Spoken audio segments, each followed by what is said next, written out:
Board corporation വിഭജനം UDF ഉഭയകക്ഷി ചർച്ചയ്ക്ക് ഓരോ പാർട്ടികളുമായി പ്രത്യേക ചർച്ചയിൽ ബോർഡ് കോർപ്പറേഷന് സ്ഥാനങ്ങളിൽ തീരുമാനമെടുക്കും. ബോർഡ് കോർപ്പറേഷൻ വിഭജനം വേഗത്തിലാക്കാനും UDF-ൽ തീരുമാനം.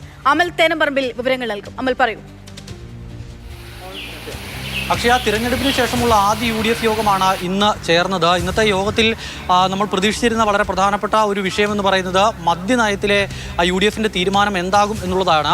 ഈ വീര്യം കുറഞ്ഞ മദ്യ വിൽക്കുന്നതുമായി ബന്ധപ്പെട്ട വിഷയത്തിൽ UDF-ൽ വിശദമായ ചർച്ച വേണമെന്നുള്ള ആവശ്യം പല കക്ഷികളും ഉന്നയിച്ചിരുന്നു. ഇന്ന് നടന്ന UDF യോഗത്തിൽ പക്ഷേ ആ കാര്യത്തിൽ വിശദമായ ചർച്ച ഉണ്ടായിട്ടില്ല എന്നുള്ളതാണ് ഏറ്റവും പ്രധാനപ്പെട്ട കാര്യം. വിശദമായുള്ള ചർച്ച പിന്നീട് ഓരോ കക്ഷികളുമായി കോൺഗ്രസ് ചർച്ച നടത്തുന്നുണ്ട്. ആ ചർച്ചയിൽ ഓരോ കക്ഷികളുടെയും അഭിപ്രായം ഈ വിഷയവുമായി ബന്ധപ്പെട്ട് കേൾക്കാം എന്നുള്ളതാണ് ഇന്നത്തെ യോഗത്തിന്റെ തീരുമാനം. അതോടൊപ്പം ബോർഡ് കോർപ്പറേഷൻ വിഭജനവുമായി ബന്ധപ്പെട്ട കാര്യത്തിലും ഈ ഉഭയകക്ഷി ചർച്ചകൾ നടക്കും. ഓരോ കക്ഷികളെയും പ്രത്യേകം കണ്ട് അവരുടെ ആവശ്യങ്ങൾ കേട്ട് തീരുമാനമെടുത്ത് മുന്നോട്ട് പോകാനാണ് ഇന്നത്തെ യോഗത്തിൽ തീരുമാനമായിരിക്കുന്നത്. യോഗം ഇപ്പോൾ പൂർത്തിയായിട്ടുണ്ട്. ക്ലിഫ് ഹൗസിൽ വെച്ചായിരുന്നു യോഗം നടന്നത്.